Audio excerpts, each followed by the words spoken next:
En hier is weer Toon Tomaat. Ja jongens en meisjes, als je naar school loopt of fietst, dan ben je een deelnemer in het verkeer. En vandaag ga ik het hebben met jullie over de verkeersborden. Er zijn ontzettend veel borden. Ik zal de voornaamste behandelen. Verbodsborden. Je mag hier iets niet. Gebodsborden. Je moet hier iets doen. Aanwijzingsborden. Dit is een aanwijzing. En dan hebben we nog de waarschuwingsborden. Daar moet je dus oppassen. Ja, je hebt ook nog de voorrangsborden.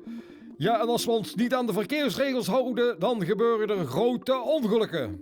Ja, hé, meneertje Toon, ik hoef die borden toch allemaal niet te kennen, want ik ken al keigoed fietsen op in een driewieler. Ik begin met de verbodsborden. Ja, hé, dat weet ik, dan mogen ze in de fiets neerzetten. Nee, Jippe, hier mag je helemaal niet komen met je fiets. Het betekent verboden voor fietsers. Zo heb je ook een bord voor de voetgangers. Hier mag je niet lopen. Dit bord is een aanduiding voor een eenrichtingsweg. En jongens, weet iemand wat dit bord betekent? Niemand die het antwoord weet? Hier mag je niet je fiets of je driewieler plaatsen. Ja, hé, meester Tomaat, ik wist dat ik kreeg nooit de beurt. Dit bord geeft de maximumsnelheid aan en hier mag je dus niet harder als 50 km per uur fietsen. En dan hebben we de gebodsborden. Een gebod is iets wat je dus moet doen. Een blauw rond bord met pijlen betekent dat iedereen in dezelfde richting over de rotonde moet fietsen. Als je dit bord naast de weg ziet staan, dan ben je als voetganger verplicht om op het voetpad te lopen. Haha, dan kent ze paardrijden.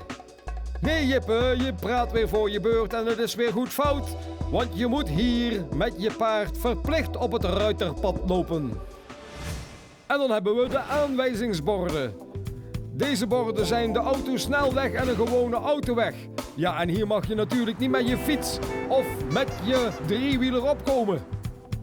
Waar een automobilist absoluut niet hard mag rijden, maar zelfs stapvoets moet rijden, dat hoort bij dit bord. Want dan ben je op een woonerf. En dit bord betekent een doodlopende weg. En dat geldt voor alle weggebruikers, ook voor driewielers. En hier wordt aangegeven een voetgangersoversteekplaats. Dit bord geeft aan waar je kunt oversteken, bijvoorbeeld ook op het zebrapad. Dan hebben we ook nog de waarschuwingsborden en die zijn meestal driehoekig met een rode rand.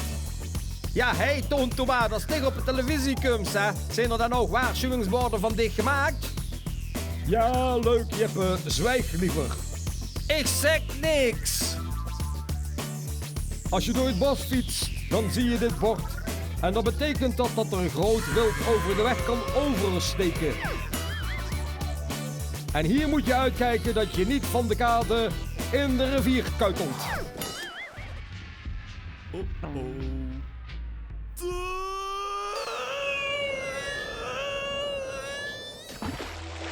En voor je weer iets stoms gaat zeggen, Jippe, hier word je niet gewaarschuwd dat je je vliegtuig kunt parkeren.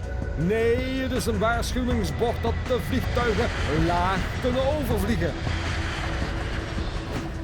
En dit is niet om aan te geven dat er een skatebaan in de buurt is. Nee, het is een verkeersdrempel die eraan komt. En dan hebben we de laatste categorie, de voorrangsborden. Aha, nu moet ik opletten, want ik heb met mijn driewieler altijd voorrang. Alweer fout, Jippe, want jij moet je ook aan de verkeersregels houden. Dit bord betekent dat je rijdt op een voorrangsweg. En weet iemand wat dit bord betekent? Nee, ik heb geen flauw idee. Dit bord betekent einde van alle door verkeersborden aangegeven verboden.